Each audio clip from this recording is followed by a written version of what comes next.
Madam President, Mr. President, excuse me. It's okay, Democrat leader. Mr. President, and I ask unanimous consent that the quorum be dispensed with. Without objection. Well, Mr. President, Donald Trump has tried to cover up for Jeffrey Epstein long enough. It's time that the Senate finish the job to finally compel the Department of Justice to release the Epstein files. A few hours ago, the House of Representatives passed their Epstein bill with as lopsided as a vote as you can get, 427 to 1. It's now the Senate's turn.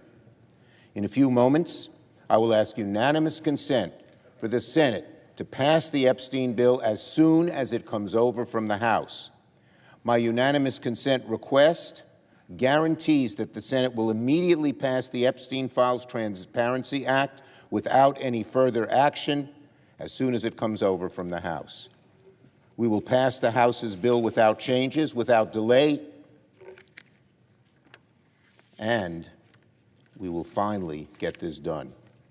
Epstein victim groups have made clear that they support this bill as written, without amendments.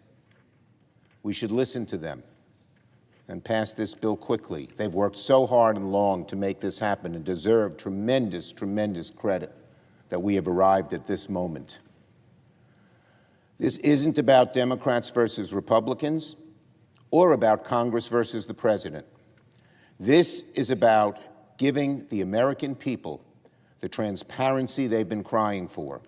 This is about holding accountable all the people in Jeffrey Epstein's circle who raped, groomed, targeted, and enabled the abuse of hundreds of girls for years and years. The American people have waited long enough. Jeffrey Epstein's victims have waited long enough. Let the truth come out. Let transparency reign. And I urge my Republican colleagues, let the Senate act today. And so, I ask unanimous consent that when the Senate receives H.R. 4405, the Epstein Files Transparency Act from the House, the Senate proceed to its immediate consideration, the bill be considered read 3 times and passed with no intervening action or debate, and the motion to reconsider be considered made and laid upon the table. Is there an objection? Without objection, so ordered. The Senate has now passed the Epstein bill as soon as it comes over from the House. I yield the floor. Mr. President. Senator from Oregon. Hallelujah. Equal justice under law just took an enormous stride forward in this Senate chamber. It was back earlier this year in July when Senator Lujan and I introduced the Epstein bill, the same bill that just passed the Senate chamber after passing through the House, and it had 25 sponsors, but we couldn't get a single sponsor from across the aisle. Not one. 25 Democrats said, let's co-sponsor this bill because we need transparency. The victims need justice.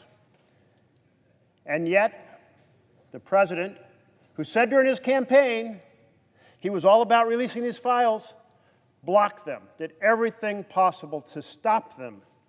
And then in September, under consideration of the Defense Authorization Act, we put forward an amendment. In fact, our minority leader, Senator Schumer from New York, put forward an amendment and said, let's take the bill that Senator Lujan and I had introduced with 23 colleagues, and let's vote on it now and put it in the Defense Authorization Bill. And my good friends across the aisle, again, blockaded justice. They moved to table the amendment. And with only Republican votes, they created a 51-49 vote to kill justice, kill transparency, kill fairness for the victims of this evil, evil operation that Epstein headed. But the fight continued. The publicity continued from every part of the spectrum politically. From the far right and the near right, left of center, far left of center, all saying, this is wrong. The crime is enormous. Hundreds of young women, hundreds of girls raped by powerful men. Every American knows how wrong those rapes were, how much damage they did to the young women involved, often destroying their lives. Every father of a young girl thinks about how evil it would be for a powerful man to rape his daughter. And yet, Trump's persistence in blockading the release of these files continued until the House came back into session and there was a withdrawal petition, a discharge petition as they call it in the House.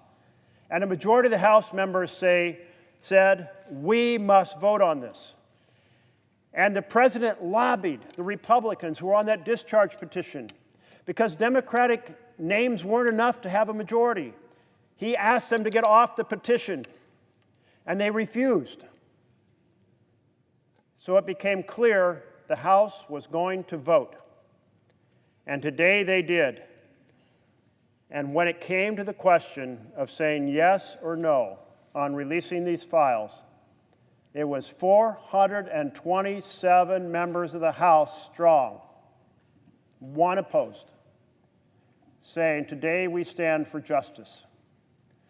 And so just moments ago, the minority leader, Senator Schumer from New York, came to this floor, and he asked the Senate to follow the example set by the House. And just earlier today, I said, when that moment comes, let's be 100 senators strong, 100 strong in saying yes to the unanimous consent request, saying yes to discharge of these files from the executive branch. I am struck that the language is very full in saying all the details have to be discharged and none of them can be blocked because of embarrassment or political sensitivity to the powerful individuals who are currently in office or may have been in office or may never have been in office, but may have been involved in Epstein's operation. Let the chips fall where they may.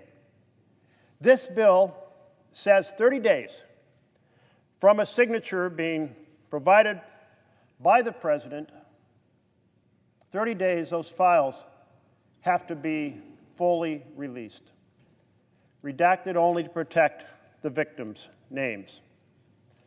So 30 days from now is a long time. And so I say to the President of the United States, you've had plenty of time to have your legal team already redact the names. So release these files now. Release them now. Sign this bill and release the files right away. Today's a victory for the voices for justice who have pushed and argued that these two chambers, the House and the Senate, need to fulfill the vision so embraced by the American people, so powerfully felt in their hearts, their sense of right and wrong, their sense that powerful should not be able to do evil acts and get away with it. And finally, their voices were heard today. So I thank my Republican colleagues across the aisle. Every one of them decided not to come to the floor and object, which means they are giving unanimous consent. So all 100 senators, however much they may have obstructed in the past, today did the right thing, and I applaud them for it. Let's together push the president to release these files immediately. They've had plenty of time to redact the names. Let's see no further administrative delays or cleverness, and let the chips fall where they may. May there be justice for the victims. May there be accountability for the perpetrators. Equal justice under law should be served. It's our duty to serve it, and we've taken a powerful stride to equal justice today. Thank you, Mr. President. Mr. President, Senator from Arizona, I ask consent to speak for 5 minutes. without objection. Mr. President, I've come to the floor 3 times now to call for the release of the Epstein files. Oh, I apologize. Mr. President, I've come to the floor 3 times now to call for the release of the Epstein files. Earlier today, the House voted to release the full files, and later today, I hope this chamber will do the same. Before we vote, I want us to remember what's really at stake here. This isn't about Democrats versus Republicans. It's about real girls who were hurt, abused, and trafficked by Jeffrey Epstein and the powerful people who surrounded him. One of those girls was Virginia Roberts Jeffrey. She was forced to stay silent for years, but today I want to let her speak in her own words. Virginia was just 16 when she started working at Mar-a-Lago, where she met Epstein's recruiter, Ghislaine Maxwell. She writes in her memoir, Maxwell says she knows a wealthy man, longtime Mar-a-Lago member, she says, who's looking for a massage therapist to travel with him. My lack of experience doesn't concern her a bit. I'm sure you'd be terrific, she insists, looking me up and down. Will you come for an interview? Even today, more than 20 years later, I remember how excited I felt. Could my dreams of becoming a professional masseuse be on their way to coming true so quickly? Something about how this proper, well-spoken lady focused on me made me seem that possible. I told her I had to get permission from my dad first, that I really wanted to come. That wealthy man, we all know now, was Jeffrey Epstein. And that moment began years of trafficking and abuse for Virginia. Later in her memoir, she writes, I was about to spend more than 2 years in Epstein and Maxwell's orbit. My job, to do whatever they asked, whenever they asked it. There were no bars on the windows or locks on their doors, but I was a prisoner trapped in an invisible cage. Those are the words of a child who should have been safe, a child who should have been safe from predators like Epstein and Maxwell. She talks about how Epstein gave her money to rent an apartment so her parents wouldn't question why she had to go to meet Epstein's clients in the middle of the night. Here's the thing. Epstein did not act alone. He had help. And the men who helped him target and abuse young girls and protected him are still out there walking around like nothing happened. This can't just be another news cycle or another Tuesday. There needs to be justice. We owe it to Virginia and every survivor of Epstein's to finally get the full truth of how this happened and who allowed it to happen. That's why I'm going to again call for the full release of the Epstein files. Let's bring this evidence out, stop the secrecy, the cover-ups, and the protecting of these elites. The American people deserve the truth, and Virginia deserves transparency, accountability, and healing. At a press conference earlier today, another Epstein survivor said, today we stand in a moment that will decide whether our government belongs to the American people or to those who prey on them. We owe it to her and to every survivor to choose accountability and release the files. I yield back.